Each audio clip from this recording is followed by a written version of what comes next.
UDFിന്റെ നേതൃയോഗം ആരംഭിച്ചിരിക്കുന്നു. ഇത് വളരെ പ്രധാനപ്പെട്ട ഒരു യോഗമാണ്. TS ഹരികൃഷ്ണ വിവരങ്ങളുമായി.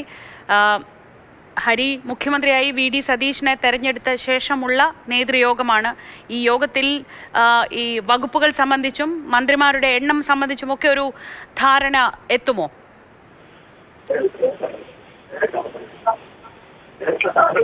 ഉറപ്പായിട്ടും ഉണ്ടാകും. അതായത് ആദ്യത്തെ നേതൃയോഗമാണ് 4 മണിക്കാണ് നേതൃയോഗം നിശ്ചയിച്ചിരുന്നത്.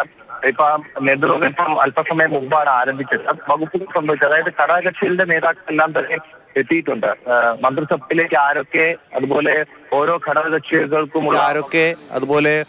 ഘടകകക്ഷികൾക്കുമുള്ള വകുപ്പുകൾ ഏതൊക്കെ എന്നുള്ള തരത്തിലൊരു തീരുമാനം അല്പസമയം കൂടി കഴിയുമ്പോൾ ഉണ്ടാകുമെന്ന് നമുക്ക് പ്രതീക്ഷിക്കാം. അതായത് മുസ്ലിം ലീഗ് മന്ത്രിമാരുടെ എണ്ണം 4 അത് 5 ആവശ്യപ്പെട്ടിട്ടുണ്ട്. അതിൽ ഇന്നൊരു തീരുമാനമാകും. ഇതുകൂടാതെ PJ ജോസഫ് വിഭാഗത്തിനായാലും ഒപ്പം തന്നെ മറ്റുള്ളവർക്കായാലും ഓരോ ഘടകകക്ഷികൾക്കും എത്ര മന്ത്രിമാർ വീതം എന്നുള്ള കാര്യത്തിൽ ഒരു അന്തിമ തീരുമാനം ഇന്നത്തെ യോഗത്തിൽ എടുക്കുമെന്നുള്ളതാണ് വളരെ പ്രധാനമായി വകുപ്പുകൾ സംബന്ധിച്ചുള്ള കാരണത്തിൽ ഒരു ധാരണയാകും എന്നുള്ള ഒരു വിവരമാണ് നമുക്ക് ലഭ്യമാകുന്നത്. സത്യപ്രതിജ്ഞാ ചടങ്ങ് തിങ്കളാഴ്ചയാണ് നിശ്ചയിച്ചിരിക്കുന്നത്. അപ്പോൾ അതിന് മുന്നോടിയായി തന്നെ എല്ലാം തീരുമാനിച്ച് വേഗത്തിൽ, മറ്റ് തർക്കങ്ങളൊന്നുമില്ലാതെ വേഗത്തിൽ കാര്യങ്ങൾ തീരുമാനിച്ച് വകുപ്പുകൾ ഏതൊക്കെ, എത്ര മന്ത്രിമാർ വീതം എന്നുള്ള കാര്യങ്ങളൊക്കെ തീരുമാനിച്ച് മുന്നോട്ട് പോകാനാണ് മുന്നണി ലക്ഷ്യമിടുന്നത്.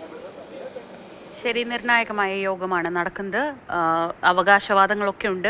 മുന്നണിക്കകത്തുള്ള പാർട്ടികളിൽ ഓരോരുത്തരും തങ്ങളുടെ വിജയത്തിൻ്റെ തോതനുസരിച്ച് അല്ലെങ്കിൽ വിജയത്തിൻ്റെ വ്യാപ്തി അനുസരിച്ച് അവകാശവാദങ്ങളൊക്കെ ഉന്നയിക്കുന്നുണ്ട്. പക്ഷേ ഒരു മുന്നണി എന്ന നിലയ്ക്ക് ഏറ്റവും അമിക്കബിളായ, പ്രശ്നങ്ങളില്ലാത്ത ഒരു പരിഹാരത്തിലേക്കും ഒരു നമ്പറിലേക്കും എത്തേണ്ടതുണ്ട്.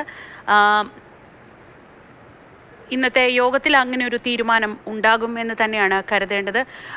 ഹരി, ഇതിനോടൊപ്പം ഈ സമ്മർദ്ദത്തിന് വഴങ്ങിയാണ് സതീഷിനെ മുഖ്യമന്ത്രിയാക്കിയത് എന്നൊരു വലിയ ആരോപണം നേരിടുന്ന ലീഗിന് അവരെ ഒരു വിശ്വാസത്തിൽ എടുത്തുകൊണ്ട് അവർക്കൊപ്പം തങ്ങളുണ്ട് എന്നൊരു ഫീൽ കൊടുക്കേണ്ടതും അത്യാവശ്യമാണ്. അത്രയേറെ ഇന്നലെ ആ തീരുമാനം വന്ന ശേഷം പലതരത്തിൽ ലീഗിനെതിരെ ആക്രമണം നടക്കുന്ന ഒരു സാഹചര്യം കൂടിയാണല്ലോ. അപ്പോൾ ആ തരത്തിലുള്ളൊരു പ്രഖ്യാപനം കൂടി ഇന്നത്തെ യോഗത്തിന് ശേഷം ഉണ്ടാകും എന്ന് പ്രതീക്ഷിക്കാമോ?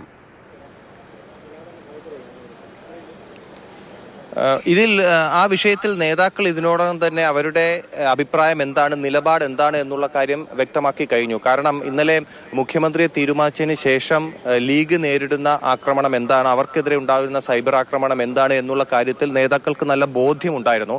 അതുകൊണ്ട് തന്നെയാണ് അതുമായി ബന്ധപ്പെട്ട നേതാക്കളോട് ചോദിക്കുമ്പോൾ, മുതിർന്ന നേതാക്കളോടക്കം ചോദിക്കുമ്പോൾ അവരുടെ ഭാഗത്തു നിന്ന് കൃത്യമായ മറുപടി ഉണ്ട്. ഇന്നിപ്പോൾ രാവിലെ അടൂർ പ്രകാശ്, UDFിന്റെ കൺവീനർ, സംസാരിക്കുന്ന സമയത്ത് അദ്ദേഹം പറയുന്നുണ്ടായിരുന്നു, അങ്ങനെ നമ്മൾ വ്യാഖ്യാനിക്കേണ്ട ആവശ്യമില്ല.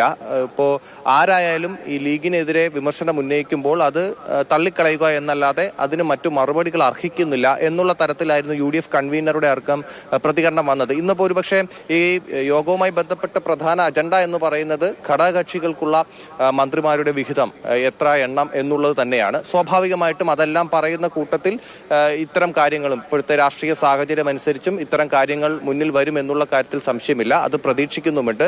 ഇത് കഴിഞ്ഞതിന് ശേഷം UDF കൺവീനർ ആയിരിക്കും സ്വാഭാവികമായി മാധ്യമങ്ങളെ കാണുന്നത്. അപ്പോൾ അദ്ദേഹത്തിന്റെ ഭാഗത്തുനിന്ന് ആ ഒരു രീതിയിലുള്ള പ്രതികരണം തന്നെ നമുക്ക് പ്രതീക്ഷിക്കുകയും ചെയ്യാം.